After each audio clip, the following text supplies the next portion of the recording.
Hi students, आज हम एक ऐसी लिटरेरी थ्योरी के बारे में सीखने वाले हैं जो स्टोरीज के अंदर छुपे पावर और इनजस्टिस को समझने का मैजिक ट्रिक दिखाती है।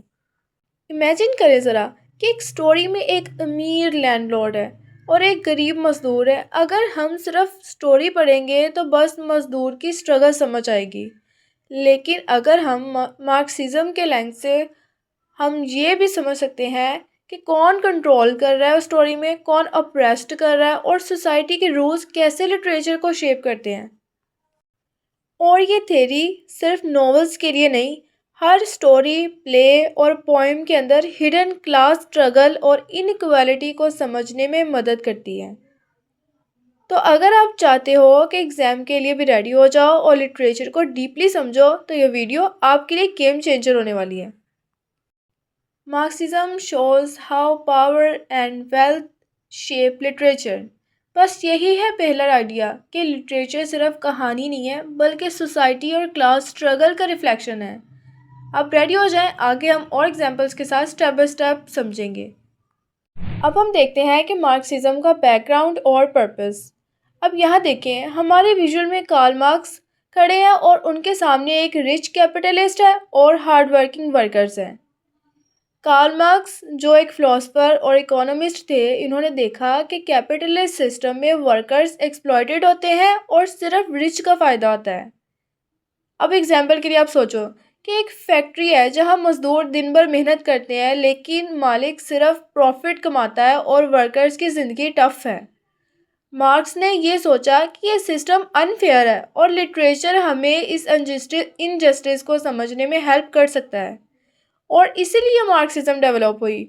इसका मेन गोल है कि इनजस्टिस को आइडेंटिफाई करना और सोसाइटी के पावर डायनामिक्स समझाना। जब आप स्टोरी या नोवेल पढ़ेंगे और मार्क्सिज्म के लेंस यूज़ करके इसको देखने की कोशिश करेंगे, तो आप फ़ौरन से समझ जाओगे कि कौन पावरफुल है, कौन अप्रेस्ड है और कैसे सोसाइटी के रूल्स स्टोरी को शेप करते हैं।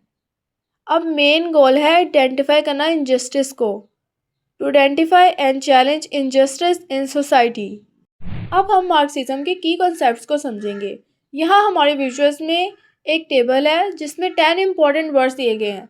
मैं आपको हर वर्ड के मीनिंग और शॉर्ट एग्जांपल बताऊंगी ताकि आपको कॉन्सेप्ट क्लियर हो जाए। सबसे पहले है क्लास स्ट्रगल। ये कॉन्सेप्ट कहता है कि सोसाइटी में हमेशा रिच और पुअर के बीच में कॉन्फ्लिक्ट ही होता है। एक लैंडलॉर्ड और एक टेनेंट की स्टोरी जहां दोनों के इंटरेस्ट क्लैश करते हैं। ये है एग्जाम्पल क्लास स्ट्रगल की। उसके बाद है बॉर्जर्स। ये रूलिंग या वेल्दी क्लास है जो पावर और रिसोर्सेज कंट्रोल करती है। फॉर एग्जाम्पल एक फैक्ट्री ओनर जो वर्कर्स को कंट्रोल करता है और प्रॉफिट कमाता है। आगे है प्रोलेटारिएट। ये वर्किंग क्लास या ऑर्डिनरी लोग हैं जो अपनी मेहनत से सरवाइव करते हैं, लेकिन उनके पास ज़्यादा पावर नहीं होती। फॉर एग्जांपल जो फैक्ट्री वर्कर्स होते हैं। आगे है कैपिटलिज्म। एक इकोनॉमिक सिस्टम है ये जहां प्रॉफिट सबसे इम्पोर्टेंट है और रिच लोग ज़्यादा फ़ायदा उठाते हैं। फॉर एग्जांपल बिग ब्रांड्स अपने वर्कर्स की मेहनत से प्रॉफिट कमाते हैं। ये है कैपिटलिज्म की एग्जांपल। एक्सप्लॉइटेशन। जब वर्कर्स के साथ अनफेयर ट्रीटमेंट होता है या उनको उनका राइटफुल अवार्ड नहीं मिलता, तो ये है एक्सप्लॉइटेशन। मतलब कम वेजेस और लंबी वर्किंग आवर्स, इसको कहते हैं एक्सप्लॉइटेशन। आगे है आइडियोलॉजी, यानी रूलिंग क्लास के आइडियाज़ और बिलीव्स जो सोसाइटी को उनके फेवर में शेप करते हैं, इसको कहते हैं आइडियोलॉजी। अब फॉर एग्जांपल एजुकेशन या मीडिया जो रिच क्लास के पॉइंट ऑफ व्यू को प्रमोट करते हैं, अब इसको हम कहेंगे आइडियोलॉजी। आगे है बेस। ये इकोनॉमी के स्ट्रक्चर है, मतलब कौन रिसोर्सेज और पैसा ऑन करता है। फॉर एग्जांपल लैंड, फैक्ट्रीज और बिजनेस ओनर्स के पास कंट्रोल होता है। अब आगे है सुपर स्ट्रक्चर, यानी कल्चर, रिलीजन, लिटरेचर और मीडिया जो बेस यानी इकोनॉमी को सपोर्ट करते हैं और सोसाइटी को शेप करते हैं। अब फॉर एग्जांपल स्टोरीज या फिल्म्स जो रिच क्लास के लाइफस्टाइल को नॉर्मलाइज करते हैं, ये होगा सुपर स्ट्रक्चर। मटेरियल कंडीशंस यानी लोगों की डेली लाइफ और working conditions. For example poor housing या हार्श वर्किंग इन्वायरमेंट को वर्कर्स फेस करते हैं, ये मटेरियल कंडीशंस होंगी। एलियनेशन मतलब वर्कर्स के अपने काम या सोसाइटी से डिसकनेक्टेड फील करना। फॉर एग्जांपल कोई फैक्ट्री के वर्कर्स बोर हो जाते हैं और फील करते हैं कि उनका काम मीनिंगलेस है, ये होगी एलियनेशन। अब देखा आपने हर कॉन्सेप्ट के शॉर्ट मीनिंग और एग्जांपल क्लियर हो गए हैं, और अब आप इजीली समझ सकते हो कि वर्ड्स मार्क्सिज्म के लेंस से सोसाइटी और लिटरेचर को एनालाइज करने में कैसे हेल्प करते हैं। और अब हम आते हैं प्रैक्टिकल पार्ट पर, मतलब मार्क्सिज्म को लिटरेचर में कैसे अप्लाई करते हैं।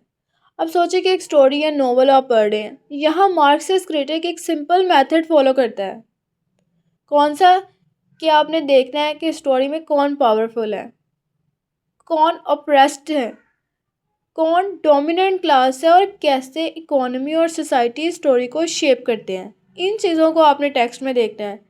एग्जाम्पल के लिए चार्ल्स डिकन का ओलिवर ट्विस्ट है, तो मार्क्सिस्ट लेंस से हम देखते हैं कि कैसे सोसाइटी ओलिवर के अगेंस्ट है और पावर रिच के पास है। और ये मेथड जो है ना, हर स्टोरी या पोइम या प्ले पर अप्लाई होता है। बस ये जो मैंने क्वेश्चंस लिखे हैं, इन क्वेश्चंस को याद रखें और आपको किसी भी स्टोरी को एनालाइज करना आपके लिए इजी हो जाएगा। Analyse class and power in every story. अब याद रखिए स्टूडेंट्स कि हर स्टोरी के अंदर हिडन स्ट्रगल्स और इनइक्वालिटी है, और मार्क्सिज्म के लेंस आपको फ़ौरन से समझा देता है कि कौन अप्रेस्ड है और कौन कंट्रोल कर रहा है। और फाइनली स्टूडेंट्स, अब हम मार्क्सिज्म का कंक्लूजन समझते हैं कि मार्क्सिज्म कहता है कि लिटरेचर सिर्फ कहानी नहीं होती, ये सोसाइटी और इकोनॉमी को रिफ्लेक्ट करती है और इनइक्वालिटी और पावर को दिखाती है। अब फॉर एग्जांपल, अगर एक नॉवल में अमीर और गरीब कैरेक्टर्स हैं, मार्क्सिस्ट लेंस से हम फ़ौरन समझ आते हैं कि कौन अप्रेस्ड है और कौन कंट्रोल कर रहा है। अब हमेशा लिटरेचर को सोसाइटी और इकोनॉमी के लेंस से रीड करो।